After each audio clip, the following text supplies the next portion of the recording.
नमस्कार दोस्तों, आपका स्वागत है। आज जो हम कहानी देखने वाले हैं वो एक सच्ची कहानी है। ये जिस इंसान की कहानी है उनका नाम है ब्रूस। जो बड़े बड़े ट्रक होते हैं, ट्रंक ऐसा कुछ बोलते हैं उसको, तो वो ट्रेलर जैसे होते हैं बड़े बड़े, वैसे वो ट्रेलर चलाने का काम करता था। और ये जो मतलब उसको बहुत बड़े मतलब रूट होते थे और एक शहर से दूसरे शहर में उसको जाना पड़ता था। और ब्रूस ये कहता है कि एक बार वो एक जगह से जब जा रहा था तब वहाँ पर बहुत ही फिसलन थी और बहुत ज़्यादा बारिश थी। इस वजह से एक बहुत बड़ा उसकी दुर्घटना हो गई।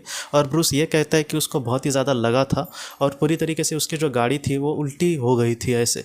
तो इस तरीके से उसका बहुत बड़ा एक्सीडेंट हुआ था। और उसके बाद वो ये कहता है कि मैं पूरी तरीके से बेहोश हो गया। उसको इतना ही पता था कि गाड़ी नीचे गिर गई है और सब जो गाड़ी के आगे के जो कांच होती है वो पूरी तरीके से मतलब टूट कर इसके चेहरे पर आ गिरी थी। और वो कहता है कि मुझे बाद में कुछ भी याद नहीं और इसको भी बहुत ज़्यादा लगा था। बाद में ब्रूस ये कहता है कि उसके अपने आप को एक अलग ही दुनिया में पाया। उस दुनिया के बारे में ब्रूस ये कहता है कि जैसे नीला आसमान था और उस दुनिया में दोस्तों फूलों के अजीब ही रंग थे। मतलब जैसे उसने कहा है कि ऑरेंज जैसे वो फूल थे या फिर कुछ एकदम अजीब टाइप के फूल थे जिसको हम मतलब वो कह रहे थे कि पृथ्वी पर ऐसे फूलों की मैं कल्पना भी नहीं कर सकता था, वैसे फूल वहाँ पर थे। लेकिन इन सारी चीज़ों में बहुत ही अच्छी ऊर्जा थी। मतलब वो ये कह रहे थे कि जैसे उस फूल को मैं अगर हाथ लगाऊँ तो वो फूल में मैं अटैच ही हो जाऊँ, ऐसे उसके मतलब ऐसे उसके में गुण थे। और वो ये कह रहे थे कि वहाँ पर मुझे इतना आरामदायी लग रहा था। उसका जो काम था बहुत ही स्ट्रेस भरा था और बहुत थकाने वाला था, ऐसा वो कहता है। इसलिए एक अच्छा आराम क्या होता है वो कहता है कि मुझे पता ही नहीं था। अगर मैं घर पे भी हूँ तो मेरा ऐसा लगता था कि मैं काम करूँ और चार पैसे और जोड़ूँ। इसकी परिस्थिति भी इतनी अच्छी नहीं थी। लेकिन आज वो ऐसे आराम उसको महसूस हो रहा था कि वो ऐसे कह रहा था कि मुझे यहाँ पर बहुत ही खुश लग रहा था। कोई भी जिम्मेदारी नहीं, कोई भी मतलब सिर को दर्द नहीं, जितना हो सके मतलब आराम से यहाँ पे रहो। एक सुंदर दुनिया थी। उसके बाद ब्रूस ये कहता है कि सामने उसने दो आत्माओं को देखा और वो तुरंत उनको पहचान गया। उसमें कि एक जो आत्मा थी दोस्तों वो उसकी दादी की थी और दूसरी जो आत्मा थी वो उसकी चाची की थी। ये दोनों अब इस दुनिया में नहीं थे। और ब्रूस ये कहता है कि मेरी दादी मुझसे बहुत प्यार करती थी और मैं भी उससे।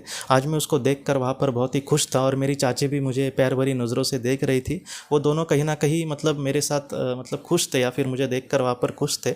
उसके बाद ब्रूस ये कहता है कि मैं भागकर उनके पास जा रहा था लेकिन उन्होंने मुझे वहीं पर रोका और कहा कि तुम्हारा ये वक्त नहीं है यहाँ पर आने का।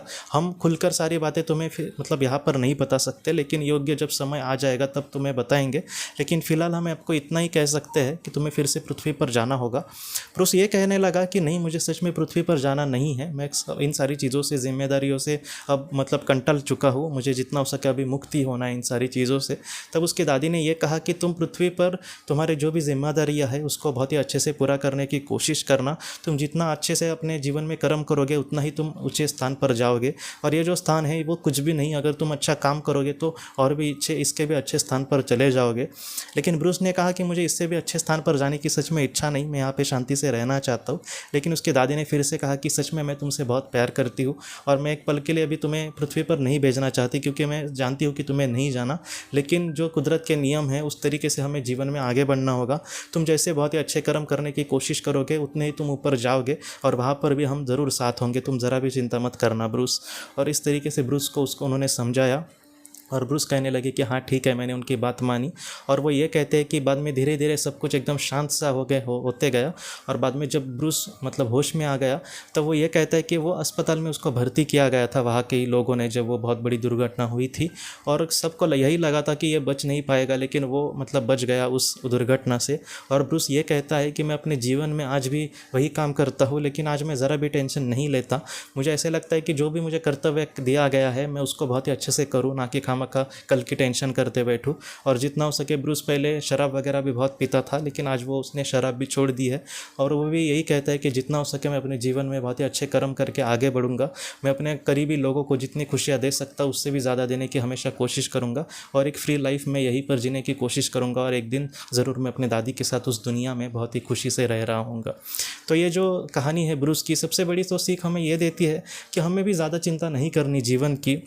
एक ना एक दिन उस मतलब परे इस दुनिया से हमें जाना है, तो जितना हो सके हम जो भी हमारा करते हैं उसको बहुत ही अच्छे से मतलब निभाने की कोशिश करें।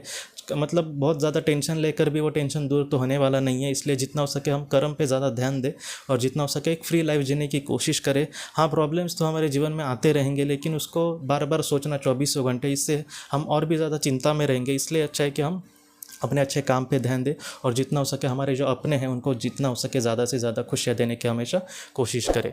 तो दोस्तों हम अपनी अगली वीडियो में किसी नए विषय को लेकर मिलेंगे, तब तक आप अपना अपने परिवार का ख्याल रखना।